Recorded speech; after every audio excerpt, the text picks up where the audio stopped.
अस्सलाम वालेकुम, मैं मलिक रियाज़ हूँ। आप यूट्यूब चैनल देख रहे हैं। अल्लाह ताला ने मुख्तलिफ़ जगहों को और मुख्तलिफ़ मकामात को इज़्ज़तों से और रिफ़तों से और बरकतों से नवाजा है। मैं एक छोटी सी मिसाल कोट करता हूँ तो मेरा ये मौक़िफ़ आपको क्लियर हो जाएगा कि एक जगह है हमारे आम रूटीन में हमारी नज़र में आता है मस्जिद। मस्जिद में जब भी कुछ बंदा जाता है तो वो इज़्ज़त और तकरीम के साथ मस्जिद के साथ पेश आता है। मतलब मस्जिद में दाखिल होने से पहले बावुज़ू हो जाता है। अगर उसने नमाज़ पढ़नी है या कुरान करीम की तिलावत करनी है या कोई भी इबादत करनी है तो साफ़ सुथरे कपड़े उसने पहने होते हैं। बावुज़ू होके जाता है, जूते बाहर उतार के जाता है। तो मस्जिद में दाखिल होते हुए बाकी भी इज़्ज़त और तकरीम का ख्याल रखता है। ऊँची आवाज़ में बात नहीं करता, ऊँची आवाज़ में हंसता नहीं है और इज़्ज़त और तकरीम के साथ पेश आता है। इसी तरह से बाज़ार के अंदर जब जब बंदे जाते हैं तो उसमें वो अदब और एहतराम को मलूज़ ख़ातिर नहीं रखा जाता है। मतलब ऊंची आवाज़ में लोग हंस भी रहे होते हैं, बातें भी कर रहे होते हैं, दुनियावी बातें भी कर रहे होते हैं, जूतियाँ पहनी होती हैं और हंसी मजाक चल रहा होता है, गाने बजाने चल रहे होते हैं। ये सारी चीज़ें बाज़ार के अंदर या आम घरों के अंदर चल रही होती हैं। हालाँकि अगर देखा जाए तो जो बेसिक मटीरियल यूज़ हुआ है मस्जिद के अंदर और जो बेसिक मटेरियल यूज़ हुआ है कहीं गली महल्ले के अंदर या बाज़ार के अंदर वो सेम है। मतलब मस्जिद भी बिलफर्ज ईंटों से तैयार हुई है, पत्थरों से तैयार हुई है, उसमें गारा लगा है, उसमें मिट्टी लगी है या सीमेंट और बजरी वगैरह लगी है। तो यही चीज़ तो आपकी गली के अंदर भी इस्तेमाल हुआ है। गली के नाले के अंदर भी ईंटें लगी हैं, गारा लगा है या पत्थर लगे हैं या जो है कंक्रीट का इस्तेमाल हुआ है, वहाँ पर सीमेंट का, बजरी का। यही चीज़ मस्जिद के अंदर भी इस्तेमाल हुई है कि मस्जिद में भी उसी ईंट की भट्टे की ईंटें इस्तेमाल हुई हैं जिसकी गली महल्ले में लगी हुई इस्तेमाल हुई हैं। लेकिन गली महल्ले के अंदर आप गुज़रते हैं तो अपने पाँव भी के साथ गंदगी भी लगी होती है, जूते भी पहने होते हैं, कपड़े भी अगर ख़राब हैं, अगर बावुज़ू नहीं भी हैं तो आप गली में से गुज़र रहे होते हैं। लेकिन मस्जिद में जो ही आप आते हैं तो आपका माइंड सेट चेंज हो जाता है, आपका एक निज़ाम ही चेंज हो जाता है, आपका गुफ्तगू करने का अंदाज़ ही चेंज हो जाता है, क्योंकि उसके अदब को आप मलूज़ खातिर रखते हैं। ये मस्जिद की इज़्ज़त और तकरीम अल्लाह ने दी है, क्योंकि आप मस्जिद में दाखिल होते हैं तो अल्लाह की इबादत करते हैं, अल्लाह और उसके पाक रसूल सल्लल्लाहु अलैहि वसल्लम की गुफ्तगू करते हैं, हम्द और नात पढ़ते हैं, कुरान करीम की तिलावत करते हैं। तो क्योंकि इस मस्जिद का तअल्लुक़ और उस मटीरियल जो मस्जिद में इस्तेमाल हुआ है, जो जगह इस मस्जिद के लिए इस्तेमाल हुई है, उसका तअल्लुक़ अल्लाह के साथ ज़्यादा हो जाता है, अल्लाह के महबूब के साथ ज़्यादा हो जाता है, तो उसको इज़्ज़त और तकरीम ज़्यादा दी जाती है।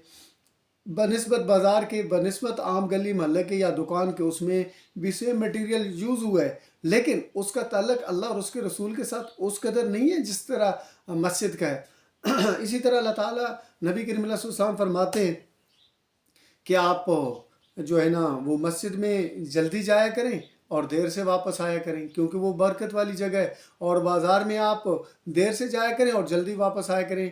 मतलब बाज़ार में टाइम देने को ज़्यादा अच्छा नहीं समझा गया है, मस्जिद में ज़्यादा टाइम देने को अच्छा समझा गया है। ये एक छोटी सी मिसाल है। आगे बढ़ते हैं कि वैसे तो दुनिया में हज़ारों शहर हैं और हज़ारों बस्ती हैं, हज़ारों गाँव हैं, आबाद हैं और लोगों का आना जाना भी है, लेकिन मक्का मुकरमा और मदीना मुनव्वरा का एक अलग नज़ारा है, अलग बात है। मक्का पाक को अल्लाह ने बड़ी इज़्ज़तों और बड़ी रिफ़तों से नवाजा है। अल्लाह पाक ने शहर मक्का की कस्में भी उठाई हैं।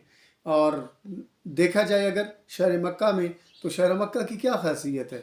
ज़ाहिरी बात है, शहर मक्का के अंदर जो है वो अल्लाह पाक का घर है, खाना काबा है, वहाँ पे हजर अस्वद है, वहाँ पर जो है सफ़ा व मरवा है जिस पे लोग सही करते हैं, वहाँ पर जो है वो मकाम इब्राहीम है, वहाँ पे ही आब ज़मज़म है और वहाँ पे ही जो है मैदान अरफ़ात भी है, यहाँ पर खुतबा दिया जाता है। मतलब ये है कि बहुत सारी बरक़ात जो हैं और बहुत सारी नूर की तजल्लियात की बारिश मक्का पाक के अंदर हो रही होती है।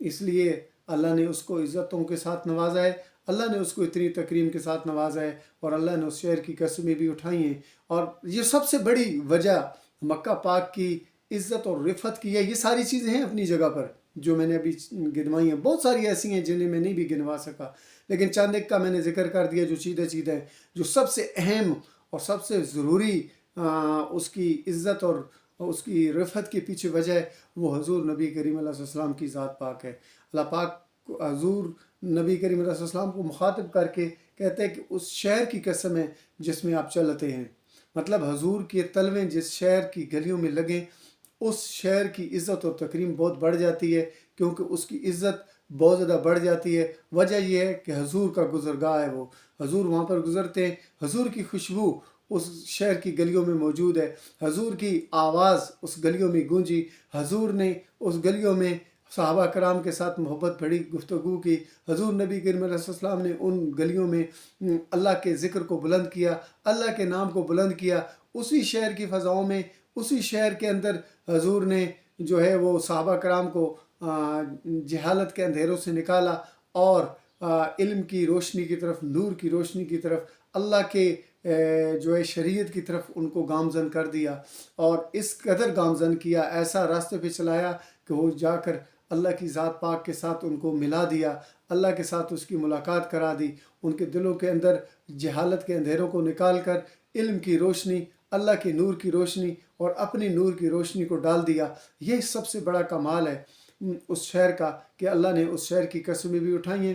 تو مطلب یہ ہے کہ جس چیز کا تعلق حضور نبی کریم علیہ السلام کے ساتھ ہو جائے، چاہے وہ پتھر ہو، چاہے وہ درخت ہو، چاہے وہ کوئی گلی ہو، چاہے وہ کوئی محلہ ہو، چاہے وہ کوئی عام جانور بھی ہو، چاہے وہ اونٹنی ہو، چاہے وہ گدھا ہو، چاہے وہ گھوڑا ہو، یا کوئی بھی چیز ایسی ہو جس کا تعلق حضور کے ساتھ ہو جائے، چاہے وہ انسان ہو، چاہے وہ کھدر کا لباس ہی کیوں نہ ہو، چاہے وہ جو ہے نا وہ چمڑے کی جوتی ہی کیوں نہ ہو، تو وہ اس کی عزت اور تکریم بڑھ جاتی ہے، اور اس قدر بڑھتی ہے اس چمڑے کی جو جوتی بھی ہے وہ بھی اگر حضور کے ساتھ اس کا تعلق ہو جائے، یا کھدر کے کپڑے کا تعلق، لباس کا تعلق بھی اگر حضور کے ساتھ ہو جائے تو وہ عرش کی سیریں کر لیتا ہے، وہ سارے تجلیات کو بھی دیکھ لیتا ہے۔ حالانکہ بظاہر تو وہ چمڑے کی جوتی ہے، لیکن اس کا تعلق حضور کے ساتھ ہے، کیونکہ وہ حضور کے قدموں کے ساتھ لگی تو اس نے پتہ نہیں کیا کچھ نظارے کر لیے۔ تو ایک انسان، ایک مومن، ایک مسلمان اور ایک حضور کا عاشق اگر وہ اپنا تعلق حضور کے ساتھ جوڑ لے گا، حضور کے ساتھ اپنے تعلق کو مضبوطی سے استوار کر لے گا، تو وہ ضرور اللہ کی برکات سے، اللہ کی محبتوں سے سرفراز ہو جائے گا۔ میری آپ سب سے گزارش ہے کہ حضور نبی کریم علیہ السلام کو اپنے دلوں میں بسائیں، اپنے دل میں جگہ دیں، اپنی نئی والی نسل کے ساتھ حضور کا تعارف کروائیں، اور تاکہ ان کی جو ہے نا وہ مستقبل اس دنیا کا بھی اور آخرت کا بھی سنور جائے، ان کا جو عقیدہ ہے وہ درست ہو جائے۔ عقیدہ صرف درست تبھی ہوگا جب دل کے اندر حضور کی محبت ہوگی۔ میری آپ سب سے گزارش ہے کہ حضور نبی کریم علیہ السلام کی ذات پاک کے اوپر درود و سلام کا نذرانہ پیش کر دیجئے۔ مجھ ناچیز کو بھی اپنی دعاؤں میں یاد رکھیے۔ اللہ حافظ۔